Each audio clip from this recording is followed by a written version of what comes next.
Welcome, Mr. Mojo, to the Wholesome Crypto Podcast. Thank you so much for joining me today. Great to be Yeah, it's a here. pleasure, and it's nice to have someone who's so dedicated and so active in the POAP community with me because I use it all the time. You'll get one at the end of my show for being on my show. Woo, let's go. How to get people on your podcast, offer them POAPs. That's a secret. Yes. But yeah, thank you so much for joining me. And I know you have a rich history in the crypto scene. But before we get into all that, I want to know more about what Mr. Mojo was doing before you even heard about cryptocurrencies at all, or even Bitcoin or anything like that. Mhm. Sure. So, I mean, really, I only got into this about a year ago now, thanks to SuperFizz, actually. I, now, before crypto, I was just working regular jobs. Like I was working at Walmart before I jumped into crypto. And before then, I was working as an insurance Mhm. agent. I worked with adults with disabilities. I worked at a movie theater that I still go to all the time. Thankfully, not behind the counter selling popcorn, but as a visitor buying the popcorn and watching the movie. But yeah, I've really only been around for about a year, and I was just doing regular people stuff before then, to be honest with you. Regular people stuff. Hopefully, crypto becomes regular people stuff, and everyone starts making that as a mainstream norm. Yeah. Well, then we're just gonna all be normies again, then, right? If that's the That's the case. ultimate goal, right? Change into from normies to crypto heads and back to normies. Exactly. Um, so I mean, during this time while you were working, were you always like into tech? Were you like Mhm. following like the whole internet scene, or Yeah. So I was really into kind of what I'm doing now, which is live streaming, video creation, and stuff like that. I formed it around this video game called RuneScape, I which I'm sure remember? a lot of people know about. So usually when people talk about RuneScape, they think like old school RuneScape or the one that has like the terrible graphics and everything, like the one that everyone plays. But I was actually playing the main game, so RuneScape 3. That I was like a small creator on there for a little while, I guess you could say. That was my like really jumping into tech stuff. It was more so like software video creation side, not really like hardware or anything like Gotcha. that. And so you're always like following that scene, the gaming scene, especially where you had digital currency in the gaming world. It's kind of funny how you moved into digital currency for the real world. Um, Yeah. so and then at what point did you hear about Bitcoin? What was the first time you heard about it? Oh goodness. A really long time ago. I think back when it was like going one of its big shoot ups, whenever it shot up to I think like 9,000 or Mhm. something like that. I was seeing all the memes, like all the Dragon Ball Z memes. It's over 9,000 and stuff like that. I forget when this was, but it was quite some time ago now, if I'm not Yeah, mistaken. probably But 2015, oh thir yeah, I was gonna six say it was like 2014, 2015, or something like that when this yeah. happened.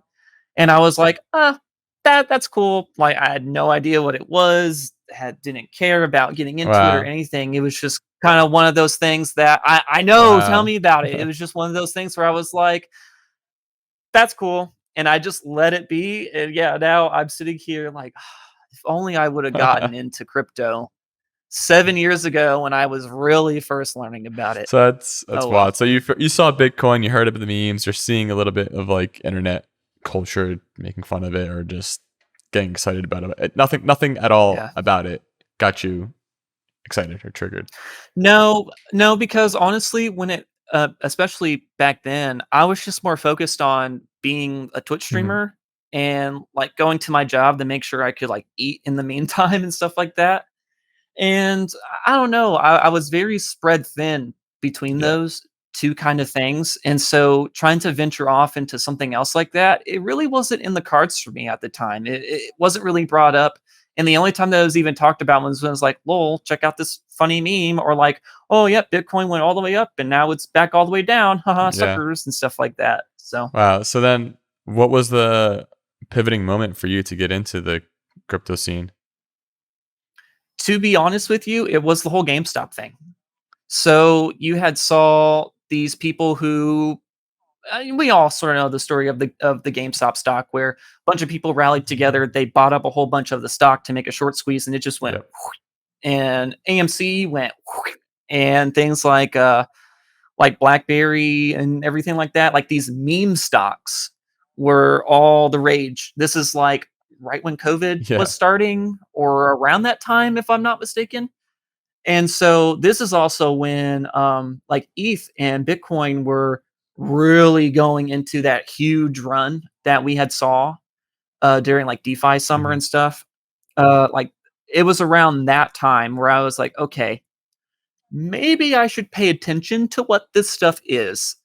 And so I started to just kind of get little tidbits here and there about what it was, but it really wasn't until Superfizz was like, you need to pay attention to this thing, where I was like, okay. And then I really started paying attention to it. And then so then I what was it like trying to make money aspect out of it? It was kind of like got you first turned on and then Um, So I'm very fortunate to say that coming into this ecosystem, I had no assumptions about anything. Like I literally had no idea what was going on.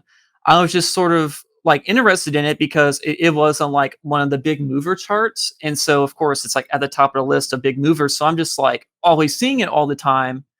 And I wanted a career change. I was working at Walmart. This was about a year ago. This is like, I don't know, maybe May or June of 2021. I had messaged Superfizz and I was like, hey, I know that you're really big into tech and stuff. I'm looking for a career change. Can you give me some advice on where I can look towards to change what I'm doing? I don't want to wake up at like 45 years old and I'm still putting groceries in yeah. the back of people's vehicles. You know what I'm saying? And so just reaching out like that, he was like, okay, great, come and talk to me. And so I spoke to him, and he had explained a whole bunch of stuff to me about like what cryptocurrency even is. He started giving me the whole spiel on staking and stuff like that and how amazing he believes it is and all this other stuff. And so my starting point really was like the staking community when it comes to actually like no longer getting my like toes and Yep. feet wet. Now I'm like actually jumping in the pool. I jumped into staking as like my thing because of Yeah. Superfizz. And it wasn't really to make money. It was to learn about what was going on because I just started getting interested in it because I was seeing it everywhere and people started talking about it a lot. Yeah, and that's a good thing because like Superfizz has definitely changed many people's lives. I have like maybe like a few episodes of people who just thank him for the reason why they're in crypto. I might have to start making a meme where it's like all my guests are Superfizz related. Um, Yeah. but yeah, so then I mean that's awesome that he got you into it, got you excited about it, and now you're diving into the staking community. Was that a whole new world in terms of like technology? It's a it's a Mhm. like it's still staking is not easy for everyone to do. It's a lot to understand, a lot to learn, and I mean that Tell me that about it. feeling for you is like, all right, what do I know about crypto? Let alone the most important aspect of Ethereum that's coming up, which is staking. Yep. How what was going on through your head? Like how do you absorb all that information and try to Oh relay it to man. others? Very slowly. I will put it to you that way. It's definitely I mean even now I I struggle with trying to keep up with like exactly what everything is, what terms are, how this tech works cuz we're at a point where there's a bunch of rapid change happening. And so one day something works this way. Well, now they push something out and it works totally Mhm. different. And to be honest, I'm really not that like technical minded as well. And unfortunately, the staking community, at least in the capacity that I was in, was like very tech heavy in Yep. terms of like coding and the technical side. And so I was like, oh man, like I have no idea what's happening.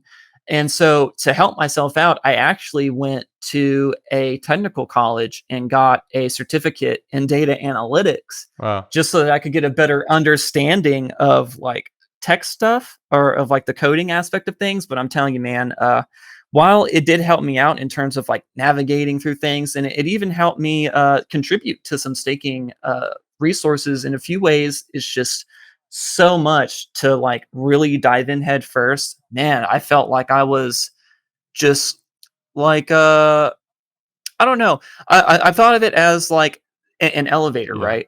So basically I'm on the bottom floor but I want to be at the top floor where the party's at. But in order to get there, you get in the elevator. Well, you got to go up all the floors. Well, man, that it was a It's very, very it's like long someone elevator pushed ride, all the bro. buttons for you before you had to go up, and you had to just get Yes, off on each yes, floor and wait. exactly, exactly. I mean, I feel that too. I mean, it's always such a daunting experience. Jump like if I was someone who didn't know anything about crypto and jumped into it, it's a lot to take on. And let alone when someone comes to me for help or guidance or advice, I'm like, how much do you know? And like nothing. I'm like, all right, here we Exactly. go. It's like Yeah, I get some exactly. popcorn and like sit down. There's a lot to talk about. um, so I mean, that's definitely awesome because the best way to learn is just like through experience, and the best teachers, the people who went Mhm, through the most experience. So it's awesome that hopefully you can contribute also into the staking community from what you've learned. mhm. Sure have. Yeah, and for that, I really want to thank the eStaker community for that. I was actually I got the opportunity to be their intern for about 6 months or so, and Remy Ra, who wonderful person, super knowledgeable. He heads Wagyu Tools as well, and he's the person that really helped me actually like typing out code, getting it implemented in projects. He was the person that was like, okay, here's something that you can do it. And then either it's like I do it, or he helps me like figure it out, and then I complete it. And then I get that pull request in, and he's like, yeah, there you go. Yeah, there's your contribution. And then I ended up getting a Git POAP for it Oh, that's later. So that awesome. was really fun. Yeah, I'm Yeah. still like, I rarely use Git, and I'm always like, oh, how do I do this again? Like, oh my gosh, how do I pull a Oh, command? I'm right there with you. Yeah. I know it's something I don't do too often. I always have to Google, Yeah, how do I do pull request again? I think that's like one of the things I've learned, like recognizing that I have imposter syndrome. I'm like, all right, Oh, I could code, I can do it, I can get through it, and I'm like always watching other like much more knowledgeable people than me like just code away. I'm like, how do mhm. you get through that? I know. I know. So whenever I was in school, Colfax Selby, who is the owner of Mhm. Get POAP, he was actually my mentor, which is like, oh, thank you, Superfizz, for that. But like during those first meetings with him, I'm sitting there like, oh my god, this guy has like 10 years of experience on me. Like he's gonna listen to me talk about something and be like, oh, how stupid is this guy? But No, thankfully he is an not. He awesome was person. yeah, he was super patient.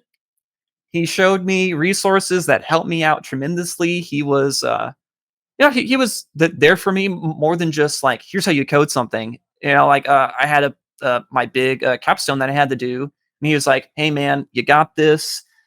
Just make sure you're doing stuff on time and whatever." He's giving me the good old pep talk to make sure that I'm actually doing it. And really, that's all I needed, because I was at the point where I don't need somebody to tell me how to code. I just need somebody telling me that I can Yep. do it. And he was like spot Yeah. on with his support on And that. it's like, yeah, he's great for that, and like Superfizz is also great for that too, because they're just like, when someone else can see something more in you than you see in yourself, those people can definitely see it. And yeah, when I recorded my episode with Colfax, he was absolutely amazing and super wholesome. And his journey from like being a chef into a developer, I'm like, Yeah. Jesus, man, like you can do anything if you really set your mind to it, huh? Yeah, man, I was a little disappointed because during ETH Denver, in fact, whenever I had met you, so I was going to the ETH Staker house a lot, and Colfax, he had cooked some food, but unfortunately, I had missed out on his Oh cooking. It man. was all gone by the time that I was there, and then he just didn't cook again for the rest of the time that I was there. So I was like, man, I really missed out. And then when I got to see him again at Dev Connect, just again, never had an opportunity to cook anywhere. Oh So man. I haven't got to savor his food yet, but one day it's gonna Yeah, happen. I know. Right? You have to try commit something really amazing in GitHub or for a Git POAP, and then maybe we'll get rewarded. Or that should be a Exactly. POAP in itself. I Exactly. ate Colfax's food. Exactly. So Colfax, if you're listening to this, you better get that petition out there for I ate Colfax's food. It's kind of like a you met me poet, but another step further. There's some extra qualifications there. Oh man. So then, yeah, now I know that you're also working a lot in the POAP community. So how did you transition, Mhm. or I guess how did you also add on from Eastaker to POAP? Yeah. So, honestly, this is right around the time that I actually joined in on Eastaker. Simultaneously, Superfizz had told me, "Hey, we're starting a community call for POAP. You've been using them ever since you started. I know that you really like it. You enjoy them. Will you come on and record them for us?" So really, that's all it was meant to be. At least initially, I was just to come on, make sure that it was recorded, uploaded to YouTube, and things like that, and I could just chime in whenever. But then it transformed into me becoming like the lead content host for the Mhm. show. And how that ended up happening was Super Fizz. He went on vacation for like 2 weeks or something, just because he wanted to get away. And like his family was like, "Hey, we want to go do something fun and stuff like that," because COVID was Yeah. finally starting to slow down at the time, and they were like fairly strict with their lockdown. And so them as a family finally said, "Okay, it's time for us to go on vacation." So they went for like 2 weeks. And I was like, well, if I don't do this, we're not going to have a community call. So I basically S took Stepped over up. whatever's supposed to be there, and it just stuck. And now I am like the main host, and it's crazy to think that that has happened. But hey, I appreciate every second and every moment of And it. how has that been going for you, the community calls and Mhm. Yeah, it's been going really well, actually. It's something that I look forward to every single week. And really, it was the inspiration for me to end up resigning as the East Acre intern and making like POEP content creation my full time thing, because it's so fun to be able to get up on that Discord stage, knowing that like throughout the week you've been like picking and choosing like things to Mhm. talk about. Maybe you're asking someone to come on and like talk about their project, or you want them to talk about their experiences at a conference or something like that. And so like you ask them like, "Hey, you want to come up on the community call?" And they're like, "Yes, please. I want to come on the pub community call. This is great." And they get so excited. And I asked them to like share their favorite posts with me for the POAP showcase, and they're always like, "Oh yeah, here you go." And I asked them to give a spiel on it, and they just go on and on and on about their favorite poems, dude. It's so exciting to me I whenever I get to do that thing. It's so fun, man. I'm truly blessed to I be on love it. that, and yeah, like, I remember when I joined the call once, I was like, "Oh, wow." I was like, over 1,000 people listening to me. I'm like, I Yeah. mean, I have my podcast show, but it's like I feel it's very one-on-one, and I'm like, "Oh, yeah, I'll just upload it later and see what happens." But on that, it's a pretty big discussion, big forum, and it's a different feeling having that many ears and to also experience to share and having everyone also very excited to listen to what you have to say. Hmm. Yeah, it's also sort of interesting too, because for what I've been doing, I feel like it's a good fit for me too, because like I said earlier, I had Mhm. been live streaming on Twitch and doing the content creation stuff, and so I've had like about 2 years, 3 years or so of experience doing that. I've been doing it on and off intermittently, but I would say it's probably about 3 years of actual experience. And like all that led up to me being calm, cool, and collected with 2,000 people listening. Now, there's definitely times where I've reached out to somebody like, "Hey, do you want to come on?"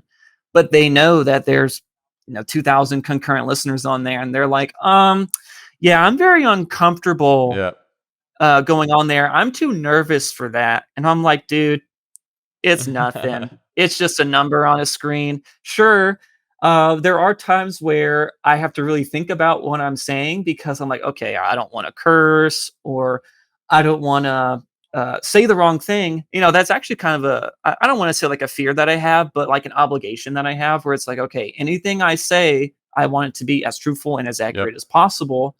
So, and even like for the POAP report, the project that I'm working on now, I write out scripts for that because I want to make sure that when I'm going over it, I know exactly what I'm talking about. Absolutely. I It's like So it's definitely the worst when you, like, try to, like, make it up and you don't have anything to make up in your head. It's like, "Ah, anything, shoot." yeah. Yeah, and you got 2,000 people on the other end, or even people who are up on the stage on the panel. no, they're listening to you and they're trying to work off of what you're saying, and you're just throwing out a word salad, and they're like, What? So what I'm gonna move on to or whatever they end up doing, right? Oh man. It's definitely I mean, happened. yeah, that's why. I mean, you're the expert in it, so I trust you, and your advice is definitely taken for whenever I have an opportunity to speak again in front of like a couple thousand people. Uh, Yeah, but yeah, it's like also the thing as to anything you do in life is always come as prepared as you can and for sure. give, like you said, truthful, accurate information, and yeah, give people who are listening something important to listen to. Now, as you're growing in the POAP community, is there? I mean, again, this sounds like almost as a dream job, like online, talking to people, sharing your passion, sharing what you love to do, and getting other people excited about it. But are there any? And you mentioned the POAP report, and I want to go more into that because it's a project that you're working Mhm. on. Uh, Ooh, I oh got a no, flying here. Oh goodness, flying all over me right now. I'm sorry you're about good. that. Um, so definitely go more into the POAP report, what that's about, and kind of why you started it, and where do you see it taking off. Yeah, sure. So I ended up starting the Pope Report because I was speaking to Anthony, who is the growth manager over at POAP. He's kind of like our liaison between the POAP team and the community call because everyone on that community call were not employed by POAP. Man, this fly is going to annoy me. I'm sorry. Anyway, I'm just going to be batting at it every now and then as it comes in. But so anyway, as I was trying to say, when it comes to that POAP community call, everybody up there, we're not an employee of POAP. So Anthony, whenever he got hired on, he basically became our liaison between us on the panel and the POAP team. Gotcha. And I had actually approached him and I had said, "Hey, man, I am super passionate about this community call. I want to do more." And so he was giving me some advice like, "Hey, maybe you should like implement news and stuff into it." And so for a while there, I was actually putting that in the community call. But then honestly, it sort of turned into like, what does Mr. Mojo want to talk about today? Yeah. And I didn't want it to be, oh yeah, here I am going to take up all the talking time, giving a monologue about something, and then trying to see if people are willing to talk about it afterward. And so it was like, okay, let's kind of strip it from that. Let's have the community call be the community call where sure we could talk about news and stuff, but it needs to be Mhm. organic or like agreed upon with the group instead of me just saying, I'm going to place this here. And this is my segment and whatever I say, and then we're going to talk about it. It was like, okay, let's take it from here and let's put it into something else. And so I got some good advice from Anthony. I was originally actually trying to make it and be like a POAP employee, so I would build out the show and then essentially pitch it to like C-suite POAP. Be like, hey, like, do you want to fund this thing? Like, let's have it be under the POAP brand and everything. You can help me build a team and blah blah Yeah. blah blah blah. And so he was like, or you could just do it yourself and own all the rights to it, and then you'll be able to reap all the benefits and rewards, and as time goes on you can still build a team. It's just going to have to be on you. You're not going to be giving it all away to POAP, especially if this thing grows. And I was like, okay, sounds good. And so I am a independent media channel, Nice. which is really fun. I actually end up watching a lot of independent media all the time. I'm like super into politics. I don't want to get too deep into that because I want to keep it wholesome on here. And I know that like that is a very like a thing between Yeah. people. But the people that I watch, I pull a lot of inspiration from them. Um, I think a few that I've said before, like David Pakman's show, pull a lot of inspiration from him. Brian Tyler Cohen, David Dole, Sam Cedar, stuff like that. So that's kind of like the style that I like to put it in, and just try to get it out there.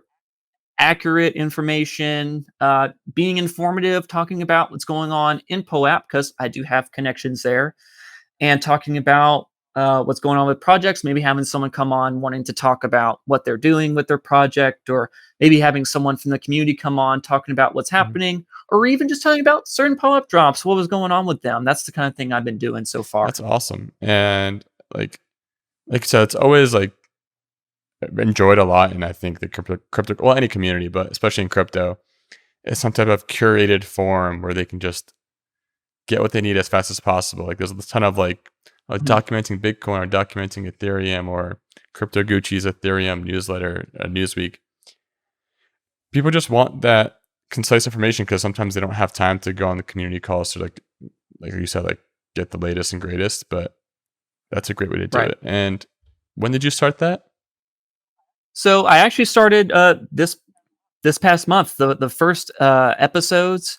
Well, really, it's actually kind of a funny story to this. So I had made the first episode, and really how the format's supposed to be is I have about an hour or so of content, which I will upload as an episode. So if you wanted to like Mhm. watch the full form, you can. And there's even like some stories in there that like are only going to be in there.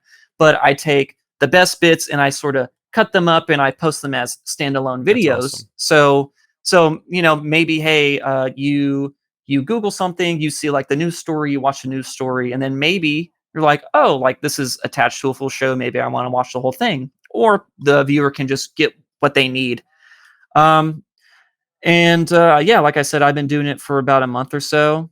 And for that first episode, when you first create a YouTube channel, you got to verify Mhm. yourself. So I couldn't upload anything past 15 minutes. Well, that's kind of difficult when you're trying to upload an hour show. So I just said, all right, whatever. And I just cut it all up in the segments and uploaded them one Oh by man. one. And then the next week, when I was finally verified, because I was like, okay, I don't want to give my actual like phone number to this thing. So I ended up getting like this app where for like $5 I was able to get like a vacant number in Texas for like I said for $5 for a year. That's So not like bad. that is the number that I'm using, and hey, it ended up working. So hey, I was fully verified. I was able to like upload thumbnails and everything after that too. Like I had no idea how much was locked behind verifying yourself on YouTube until I tried doing Oh that. wow. But yeah, the first episode I uploaded in just the segments, and then afterwards it's been that process where I have about an hour of content, and then throughout the week I'm uploading the segments by That's themselves. awesome because yeah, I mean, I sometimes try to do that with my show. It's like a whole other mission, but yeah, I mean, that's a lot of work, and it's really. I feel like Yeah. people underestimate like, oh, just a video by somebody. I'm like, that's a lot of time and effort putting in those kinds of videos out there. So thank you for doing that. Mhm. Um, but like in this crypto scene, 24/7 industry, you're working on multiple things. What does Mr. Mojo do Mhm. on the side? Like any hobbies or other interests that lie other than crypto to keep yourself like I guess outside of crypto or if you're Yeah, honestly, man, it has to be the politics for really me. So so funny. here's my general day. I will come on. I'll always have Discord up. Like I'll be reading like the POAP Discord or these other communities that I'm in, trying to gather information. I'll be scrolling through Twitter, so that's kind of like the crypto Yeah. side of things. And even I'll go on YouTube every now and then, and I'll be watching crypto related videos, but I would say on the flip side of that, there's also the politics thing. Like I was saying earlier, dude, I'm really into it. I've actually considered like I already got this all set up and figured out. Maybe I could do like a politics show too, but at the same time, it's like, well, if I do that, then I'm going to be known as the politics guy, not really the poet guy, or vice Yeah. versa. Like whichever one ends up taking off more, is what I'm going to be known for, and trying to split my time when it comes to this type of stuff, that would be sort of difficult because right now for the POAP report, I'm all by myself and I'm still trying to really figure out how to streamline stuff easier. So, like I had every cut you see on the POAP report show is like done by Yep. me. Like for those first few episodes, I had everything sort of like separated, and I was just going in post trying to put it all together and line it up. But now I've been trying to use like OBS more so that I can like, hey, I can just press a button and now here's the scene that I need it to be, and I can keep going just one long cut. Because eventually I want this to be more than just once a week. I want it to be 2 times a week, 3 times a week, maybe even all 5 days of the week. But as it stands, I'm just one guy, so it is what it is. Yeah, and I feel that too because I have my like normal day job and I do this after work, and then just like simply editing a few things takes me a few hours, and like uploading and writing the uh, description of the show, and just like it's a lot. And um, hopefully it grows to something where it can become a career, but we'll see what happens in the Yeah. future. Yeah, or even the big thing for me is like, okay, what am I going to talk Yeah, about? Because while there is a lot of stuff to talk about, I don't necessarily know anything about it. So you have to get into the research because I want to be as accurate and informative as possible.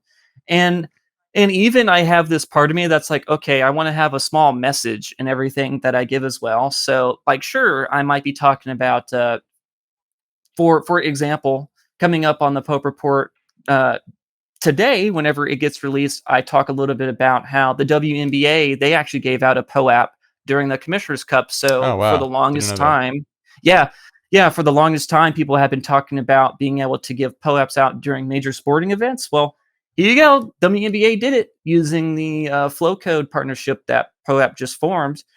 And so not only do I want to talk about stuff like that, but I want to talk about like the implications of it and everything.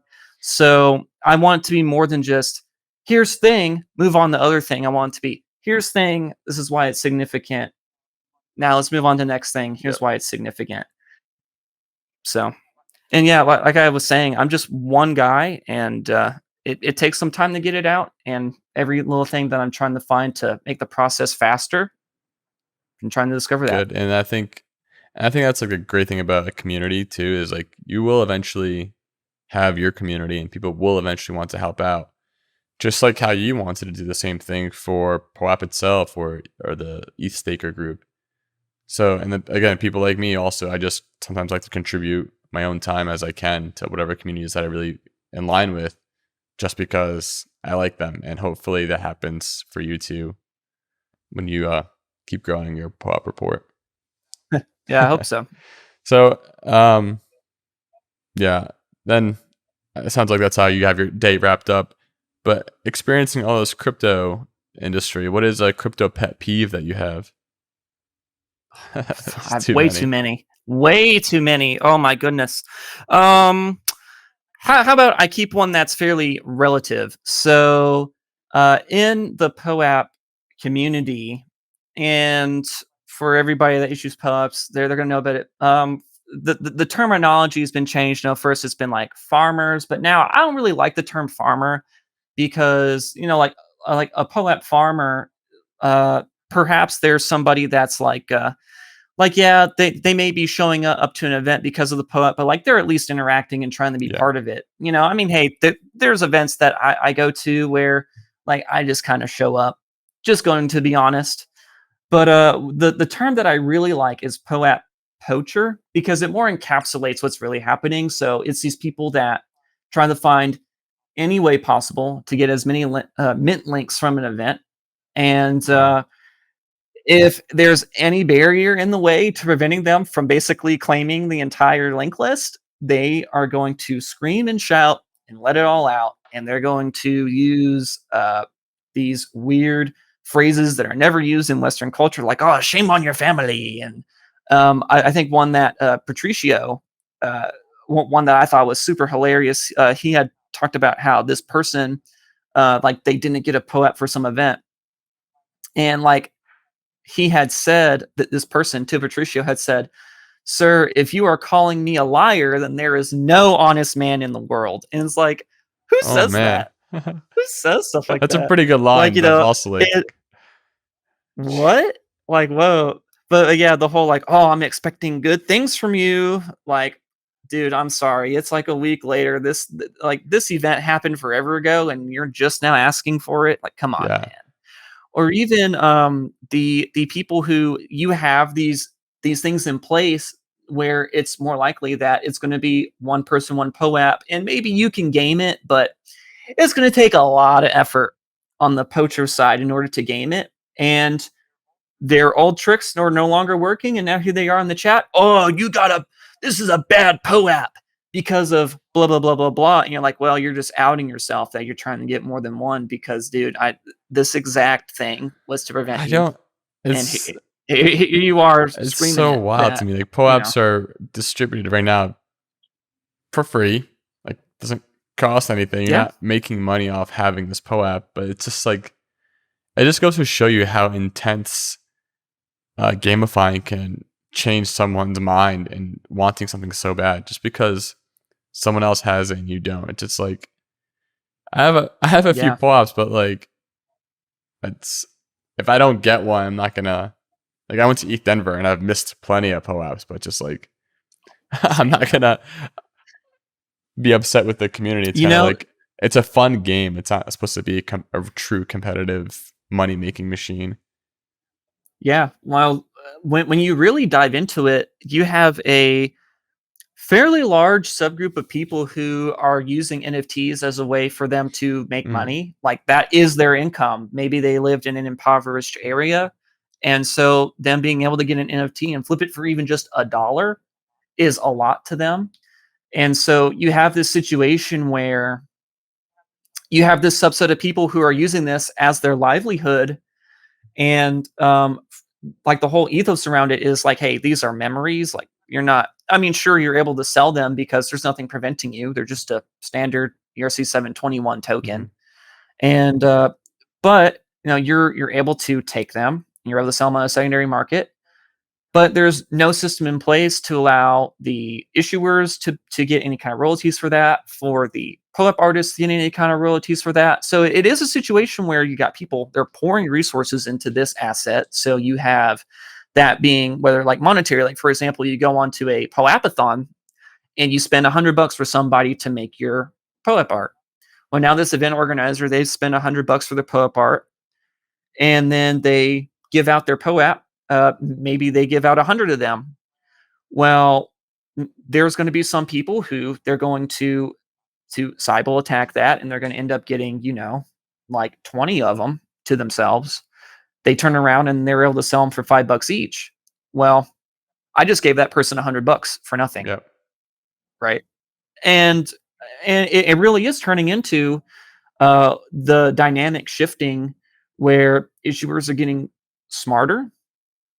They're becoming more aware of what's happening, and they're starting to see the value of POAP in terms of not only growing their community, but allowing it to perhaps fund activities that they're doing. I know that for me myself, I would love to see the infrastructure mature enough to where I'm willing to use them to see if perhaps I can get funding for the POAP report because hey man, I want a better camera, I would love better lighting, I would like to have better equipment and stuff like that. So I would like to eat as well. Like I'm doing this as a full-time job. So, like doing it for free, it can be really tough. And POAPs being out there to help like, influencers and stuff, it's going to be great. But it's also, as I was saying, sort of flipping the dynamic on its head. It's no longer the issuer is trying to give something away for free and people are extracting value from it. Now it's a person is giving value and expecting to get the value for it, and the people that we're extracting are getting upset. Yeah, and I'm excited to see because like what solutions come up. Like a good one was like the test net merge calls where you donated one die to get a POAP. Yeah, And that was really nice. It's like, oh, donation goes to a good cause and you get a POAP for it. And it makes sense. Like I'm working on a project too where I am trying to reward people for meditating. But it's also like, how do I truly prove that you meditated unless I used some type of fitness tracker on you that was tracking right. it? And then Hey, yeah, I or got one ring. too. Yep. So that one would work actually because the Aura Ring, you can say you did a meditation session and then you can just use that API to get all your meditation sessions. And you Yep. can track the heart rate to see that you were truly alive and not just leaving it out somewhere. Um, that would work, but as a grand scheme of everyone else in the world, it's hard to have everyone with an Aura Ring. Um, Yeah, and even sometimes too, people really misunderstand what the POAP that they're getting is meant to mhm. be because there really are a lot of POAPs that are issued that it's just an encapsulation of a memory. They're just commemorating a moment. There's nothing beyond that. But people they see, oh hey, this is coming from like the pub community call, or it's coming from Eastacre. Therefore, oh, token drop if I have this, or oh, this is going to get me into something that's going to make me a ton of money. I mean, Most maybe, likely not, but but at the yeah. same time, not necessarily what's in mind when that POAP's given out. And you know, sure, people might want to speculate on them, and that can give them some value, but some people just misplace what POAPs are really Mhm. for. Yeah, and like you said, it's supposed to be like just commemorating a memory and saying, "Oh, you were there too, like so was I. Here's like the proof that we're like at Yeah, the same place together." exactly. Um, but yeah, as you're seeing this community grow, I want to ask, what is your favorite wholesome crypto moment? Something that's happened anywhere in the crypto industry for you, but like kind of really shown like this industry is wholesome. That's a really good question, because I really don't want to make it about myself. But unfortunately, I think I am going to a little bit here. I want to say how welcoming that this community was to me, and even how I try to be welcoming to other people because of it. When I had entered in, I feel like I was really blessed to be able to go into a community from the get go, like eStaker, like POAP, because I mean, even in the eStaker motto, they're welcoming Yeah. first and knowledgeable second. Well, being able to go in there, being a total novice, I'm honestly just ignorant to everything. I'm going in there, I'm saying what people would be like, "Oh, wow, this guy has no idea what he's talking about." Instead of calling me names, they're going, "Oh, hey, man, take a look at this. It'll answer your question." Or, "Oh, hey, that's not actually what that is. This is what it is." And they don't do it any kind of like malice Hmm. behind it or anything. Just the people that I get to talk to, their attitudes towards stuff. Earlier you spoke about, hey, were you in this for the money or not? And it's like I mean, like, it's nice to Of get course. money every now and then, but the ethos that was put on me is give value and you will receive value manyfold. And you know the people that I was able to go through this journey with so far, and who I know I'm going to continue with. Honestly, that's the most wholesome thing I can think of right now. And yeah, it's so true because that's what I've noticed a lot in the Ethereum community, especially is how welcoming everyone is. And people want, like, communities is such an important role, especially in crypto. It's literally a driving factor for some NFT projects. It's just because you have a community that's Yes. able to fund your project. And that's great sometimes. And sometimes it's people taking advantage of a certain community. Um, but overall, mostly what the ethos is like you said, they're just welcoming first. You'll learn as you go because no one can expect someone to know everything. Even the most knowledgeable people need someone else to like study some other factor of like all right, you focus on all the staking, then I'll focus on what's happening in the merge, and I'll focus on what's currently happening in the Ethereum community. It's like Yeah, you need a group of exactly. people helping each other out to really succeed. Yeah, the web is the web of Web3 is so large that I mean, honestly, this is advice I give people all the time who are trying to actually get Hmm. in. So we are so new, we are so early. There are so many holes to fill when it comes to what you could do. I have people ask me all the time, how can I get into Web3 as a non-developer? Because there's a lot of people that believe, oh, if I can't write a line of code, then I don't belong here, and that's totally not true. Now, there's all kinds of artists that they make NFTs and they're able to form communities around that. You have project managers, you have promoters, you have marketers, you have all kinds of stuff. You have advisors, counselors, whatever. There's a spot for you. You just have to figure out what are you good at, what can you give value to, and like I said before, you give it value, you will receive value more in Hmm. manyfold. So, yeah. Exactly. Thank you so much, Mr. Mojo, for joining me today, and I really appreciate you taking that time. Thanks so much, Rudy. Great to be Thank you. on. Yeah, and excited for you to keep POAP going, and the POAP. I'm definitely gonna sign up for the POAP report. So excited to see that too. Yes. Yeah, and hey, if there's anybody out there, if they're part of the pub community, whether you're an issuer or you went to this event that dropped a cool POAP, you can tweet me at the POAP report. I love to hear what's going on. Love to hear your stories. You could be on the POAP report if I want you to be, if you want to be. You know, it's brand new. I promise. Like it's not like this is going out to 100,000 people are going to watch this or whatever. It's brand new. So hey, anything to help show me what's going on in the community. If you want to show it off, feel free to tweet at me again at the POAP report. Excellent. Thank you so much, Mr. Mojo. See Thanks so everyone. much. Take care.